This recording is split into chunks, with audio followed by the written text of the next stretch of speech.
Looking at the game itself, on the back of the second half of Wigan where you were dominated, that first half must have come as a... We weren't dominated at all in this game. We weren't dominated one bit. We had a really poor start, and poor start, it's hard to say. It's like, because Russ kick, it's a terrible night. The wind's whirling all over, and they win a race to a bomb that bounces off Reece's chest because it's moving away. And if anybody can kick a ball like that, I think the conditions really suited Danny Buff's kicking game in that first half. He kicks that ball from on the halfway line. It spends about, seems like an eternity in the air. It's moving all over the place, and they just win a chase to it without actually doing anything in that first 3 or 4 sets. The second one, it's from 30-40 out. It bounces all over the place, and it's a decision that Joe Mellor makes. He thinks the next bounce is dead. Whether he should protect the ball. We look at Joe and we say, we had one the week before where we got 7 tackles out of it, and we get a lot out of the 7 tackles. Joe's made a decision to let that ball take another bounce, and I can't see. Well, you have to go with the in-goal touch judge. Like, it looks touch and go, whether he puts it down the line. Again, that's another one for a video referee to be involved in. Memo has a great chase and shows a lot of skill to be able to get that ball down. And before you know it, you're 12 points down. Nothing's happened in the game. There's been no opportunities, and then we just, like I say, we run at 50%, just under 50% completion rate, and those are not overplaying. It's just losing ball in contact, and when you review the game and you look back at it, it's like, it's hard to know how we lost that game. Well, we know how we lost it because we went 12 points down, and then we end up chasing it and losing a bloke to being sent off for a 10-minute period. You had a great spell in the second half, did you, where you played some sparkling rugby, and that should have given you some encouragement. Did you ever think you were coming back into this game to maybe win it? I think there was a couple of chances. I think the drop ball off the kick-off was a bit of a momentum killer. Like I said, just fundamental errors in the game, things like that, just cost us momentum. It's a really strange game when you watch it through. Like I say, you can grab all the emotion of being here and saying that it's a game we should have won, and we know we should have won.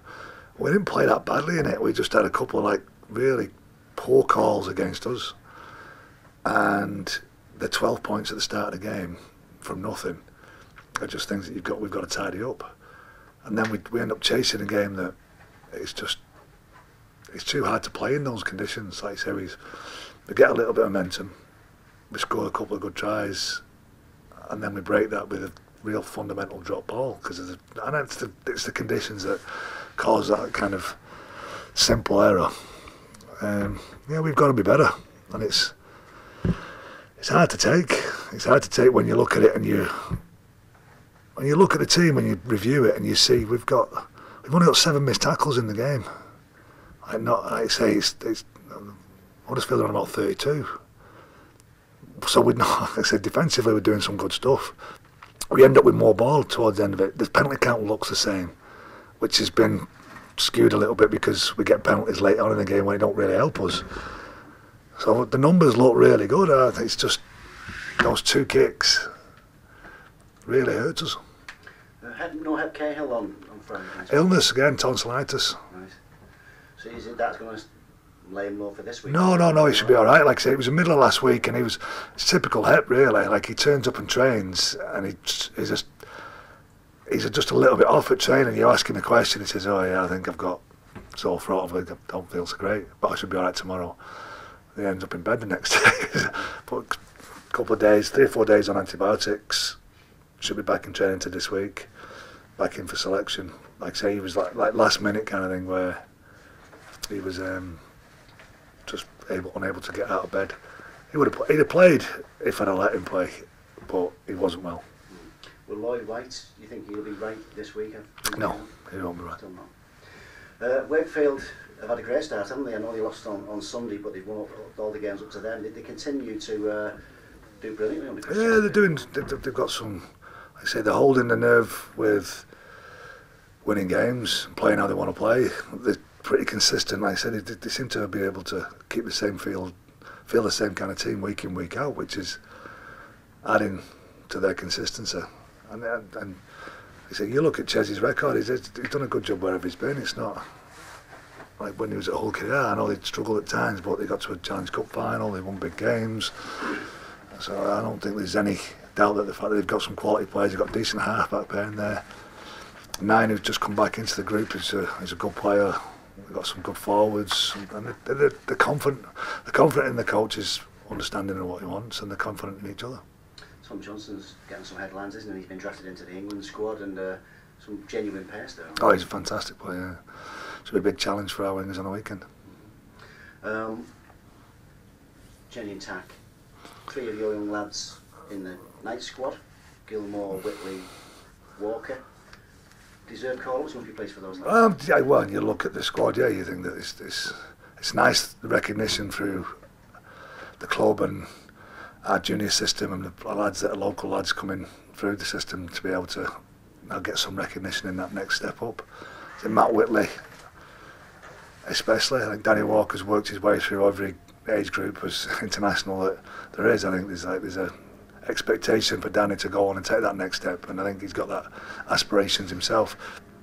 Matt Whitley's just worked himself into a position where he's put himself in an England Knights team or an England Knights squad, and you've got to give him lots of credit for that. And Tom's come in this year and shown that he's a good quality halfback. Are you a fan of the Knights concept, Dennis? Yeah, I think we need to expose those lads if we can get some games on. I was like talking to Kevin Sinfield a couple of weeks ago and last week as well, and it was trying to find somewhere for them to play at a high level, exposing those kind of lads to the touring, adversity of touring, the adversity of playing abroad, the adversity of having to stick together in a hostile environment, whether that be in somewhere in the islands or somewhere in PNG or in Australia or New Zealand. Coping with that will only enhance the British game, the English game. So you can find some quality players, you can expose them, and you can get them together. You can give them a taste of what's next. Hopefully that can only filter down and be a good thing. Am I right saying you had a couple of lads out with North Wales yesterday? We did. We had Stanton Albert's first hit out, and Brad Walker played. Yeah. Was that Stanton's first goal? Yeah, he's good. Yeah, he was saying that Emerald Carroll was over there with him yesterday, and he's come back with some feedback this morning. Brad Walker was really good, as you'd expect, and Stanton did a couple of good things. Did some, it's a boggy pitch, and it's something that he's got to get used to. But he had some really dynamic carries, which you'd expect of him, and did a couple of good things defensively. We just need to play regular now. We need to get him playing week in, week out. And I don't think I've spoken to you since last week. It was announced that Tom Orbison signed a new deal for you. He's done well, Tom, hasn't he, since he came in? He has. He came in, and I think he had a good track record. He played a lot of games in Super League, and then the well-documented problems that happened at Bradford and the stuff that he went through there. But he was a Super League player playing in the Championship. He's always had a great confidence in himself, and I think over the last couple of years, when he came in after being in the Championship, the reality of how big a jump or what the drop had been like was something that he had to play a bit of catch up with. He did that in his first year. He's had a really good off-season this season. He's got used to travelling, he's got used to things that are around him. He enjoys spending time with the boys, and I think we've seen at the beginning of this year he's got so much more to come from him as well. He's started the year off really well, and we're excited to keep him in our roster.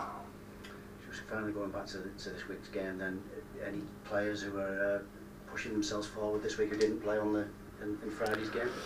No. Dan Craven, is he fit? Yeah, no, Danny Craven's fit. He's in the mix. Like I say, he missed out last week. He was in the 19 last week. I say Hep was in the 19 and fell out because of illness. Outside of that, you still got Hugh McGrath, otherwise it's fit and raring to go, and a couple of the younger lads. Did everyone who played on Friday come through okay, as far as you know? No, Jay Chapelhouse broke his thumb. Right. So we're having him scanned today. The likelihood is that Jay will, the broken thumb, depending on how severe it is, whether he needs an operation to pin anything. So we don't know until we've had to see a specialist today, but he's got a broken thumb.